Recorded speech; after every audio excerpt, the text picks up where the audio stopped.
বানাবো মুগ ডালের টিকিয়া কারি। এর জন্য মুগ ডালটাকে আমি ভেজে সেদ্ধ করে নেব।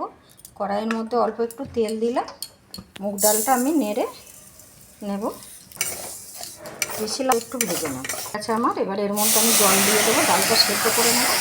ডালটা আমার সেদ্ধ হয়ে গেছে, জলটা একদম শুকনো করে নিতে হবে। এই ফাঁকে আমি কিছু মশলা বেটে নেব। দিয়েছি দুটো কাঁচা লঙ্কা, আদা, চারমগজ আর পোস্ত, অল্প একটু জল দিয়েছি, এটা আমি বেটে নেব। হয়ে এসছে, এবার আমি নামিয়ে নেব।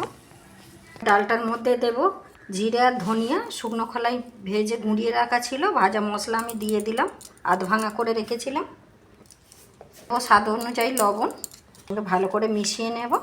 এর মধ্যে দেব বেসন, দিয়ে দিলাম, ভালো করে মিশিয়ে নেব একসঙ্গে। শক্ত হয়ে গেছে দেখুন, ঠান্ডা হতে। এবার হাতে আমি একটু তেল নেব,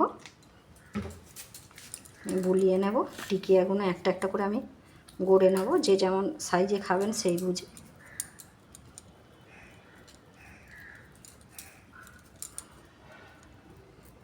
আর একটা আমি গড়ে নেব এইভাবে। একটা একটা করে টিকিয়াগুলো আমি গড়ে নিয়েছি দেখুন। একটা প্যান বসিয়ে দিয়েছি, অল্প করে একটু সাদা তেল দেব। আমার গরম হয়ে গেছে, এবার টিকিয়াগুলো একে একে করে আমি দিয়ে দেব।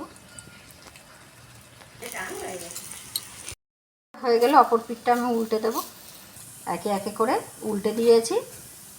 এবারে তুলে নেব। আমার ভাজা হয়ে গেছে দেখুন, কতটা সুন্দর হয়েছে। এমনি শুধু মুখেই খাওয়া হয়ে। এর মধ্যে আমি সরিষার তেল দিয়ে দিলাম, বেটে রেখেছিলাম দিয়ে দিলাম। লঙ্কা গুঁড়ো, হলুদ গুঁড়ো, জিরে গুঁড়ো, ধনিয়া গুঁড়ো, মতো লবণ। গ্যাসের আঁচটা আস্তে করে দিয়ে এই মশলাগুলো দিতে হবে, পুড়ে যাবে তা না হলে। ভালো করে মিশিয়ে নেব। এবার মিশ্রিত হওয়া জলটাকে দিয়ে দিলাম। অল্প দু চারটে চিনির দানা। আমি এটা নিরামিষভাবে বানাচ্ছি, আপনারা চাইলে পেঁয়াজ রসুন দিয়ে বানাতে পারেন। আমি নিরামিষ দিনে বানাচ্ছি তো, তাই আমি নিরামিষই বানাচ্ছি। মধ্যে তেল ছেড়ে দিয়েছে, দিয়ে দেবো 2 চামচ ঘাটনা টক দই দিয়েছে, দেবো কসুরি মেথি 1 চামচ হাতে ডলে দিয়ে দিলাম। আমার তেল ছেড়ে দিয়েছে, এবার এর মধ্যে অল্প একটু আমি জল দেব।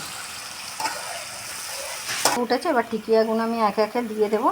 দিয়ে বেশি ফোটাবো না, আপনারা চাইলে এইভাবে সাজিয়ে তার উপরেও গ্রেভিটা ঢেলে দিতে পারেন, অসুবিধা নেই, ভালোই হবে। আমি নামিয়ে নেব। এর মধ্যে আমি দেবো 1 চামচ ঘি। হয়ে গেছে আমার আজকের রেসিপি মুগ ডালের টিকিয়া কারি। আপনারা এইভাবে বানাবেন। কেমন হয়েছে কমেন্টে জানাতে ভুলবেন না। ভালো লাগলে একটা লাইক কমেন্ট শেয়ার করবেন। রাখলাম, ধন্যবাদ।